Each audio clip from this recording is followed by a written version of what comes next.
Well, hello and welcome to this episode of the Weekly Word. Father Ed here. Brother Dominic. Deacon Kyle. And we are contemplating the third Sunday in Lent. It's going by quickly. And as you have noticed, the days are lengthening.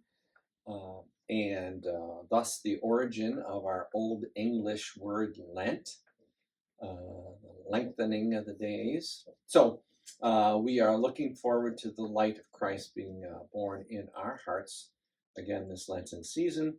And the readings, in addition to the readings that we have for Cycle C, we are also going to be welcoming our elect for the sacrament of baptism in the first of 3 scrutinies. So they will be hearing from the Gospel of St. John, the woman at the well. So all of these things are contributing to some of our thoughts about how God has reached out, called out, and saved his people, I guess, maybe. Yeah. I mean, I think one thing to recognize is that we are, in a lot of ways, we're weak, sinful people. And that's not always the thing that we want to focus on. We want to kind of, especially in our day and age, we want everyone to say, you're awesome, you're important, and you're wonderful, and you're great. And not to ignore that, because we all need to be affirmed and loved. However, if we jump too quickly at the building up and the affirmation, then we can neglect a lot of healing, a lot of work and amendment that we need in our life. So this can be a common reality in our culture where we want to ignore all the bad, we want to ignore all of our faults, and because we're insecure about it, and I just want to feel good. But in our readings, we're really hearing that we're weak, but we have a God that loves us to bring us up and to raise us up. However, that means that we need to repent. We need to focus on our faults, not to wallow, but to embrace God's goodness. Right?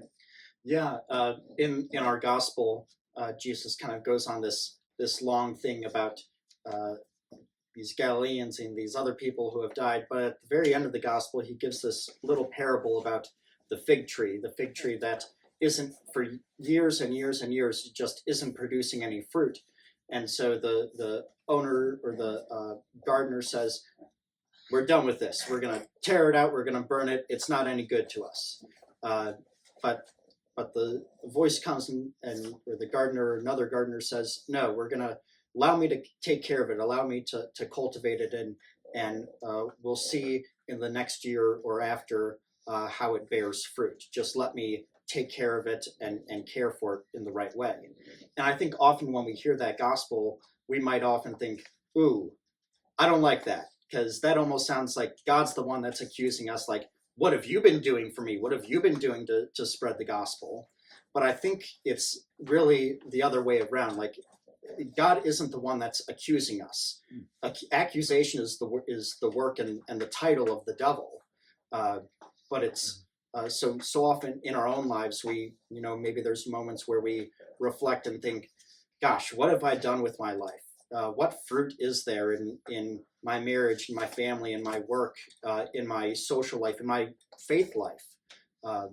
But rather than being the one that accuses us, God is the one in that parable that says, allow me to care for you.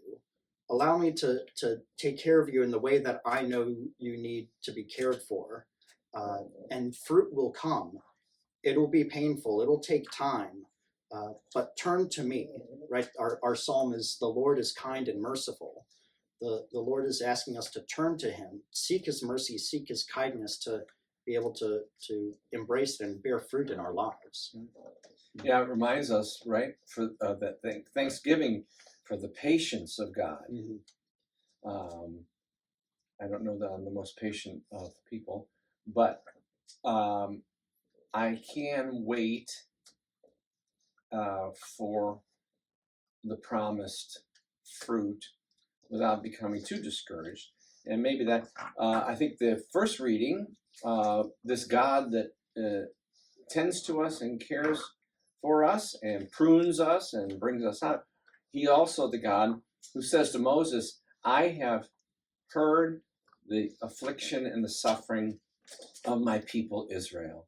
And so God's motivation in all of us is always to save the good and never to destroy anything but evil. So we can trust God, and I think what my brothers have said today is good advice for all of us. So, all right, have a great next week of Lent.